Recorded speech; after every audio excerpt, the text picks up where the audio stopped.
For our podcast disclaimer, please visit the episode description.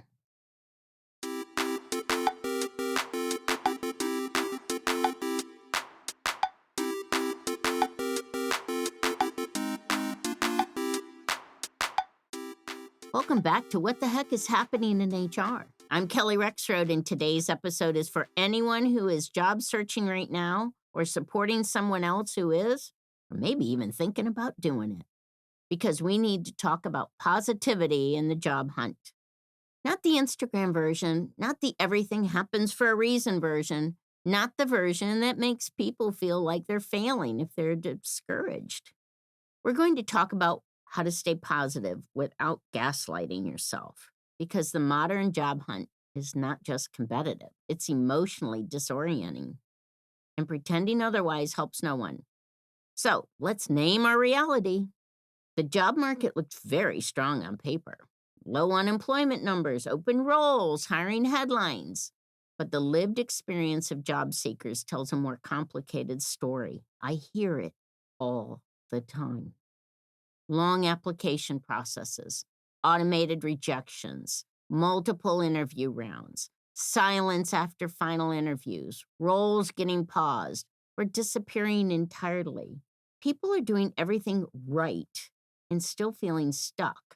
So when someone says, hey, just stay positive, it can feel dismissive because positivity without context becomes pressure, and pressure doesn't motivate, it exhausts. So here's the first truth I want to anchor us in. Feeling discouraged during a job search is not a mindset failure.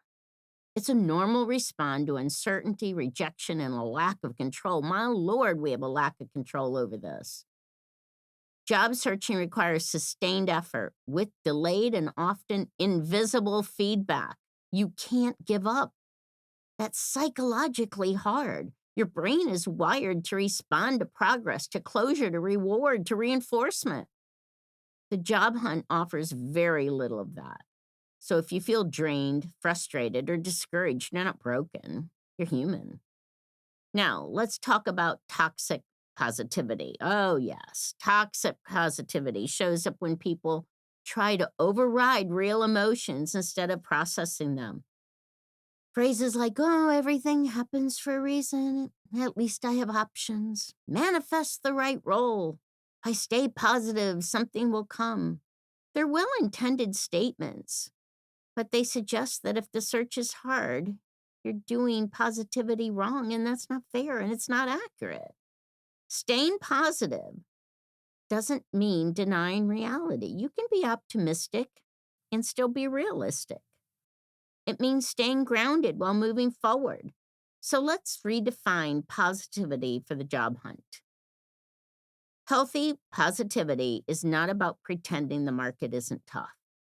Healthy positivity is about maintaining agency in an uncertain process. And I'm going to give you 3 ways to do that. First, you got to separate your worth from the process. And I know your worth was tied to your job title at some point, or maybe the company you worked with. And now suddenly, hi, I'm so and so, and I don't know who I am. Separate your worth from the process. It's critical. The job market doesn't evaluate you holistically. It evaluates you against algorithms, timing, internal politics, budget changes, unspoken preferences, maybe even biases. Rejection rarely means you weren't good enough. It means you weren't the right fit at this moment for this very specific situation. You've heard me say before, and my students hear me say it all the time. It's about finding the right person at the right time in the right job at the right place. But when rejections stack up, people internalize them. They start to question their value, my experience, redo that resume, my relevance. And when confidence erodes, it really erodes. So let me give you a grounding practice. When you receive a rejection, name what it actually represents. It is one decision, in one context, at one place, by people with limited information, under constraints you can't see. It does not redefine your career, and it certainly doesn't define you. Second, I want you to control what's controllable and let the rest be data. I talk about data all the time in classes and how you just take data points and you get to make what constellation it is. And sometimes it's just a bunch of stars, and sometimes it's a real North Star. But one of the hardest parts of job searching is the lack of control. You can't control response times, applicant volume, or internal company changes or ghosting.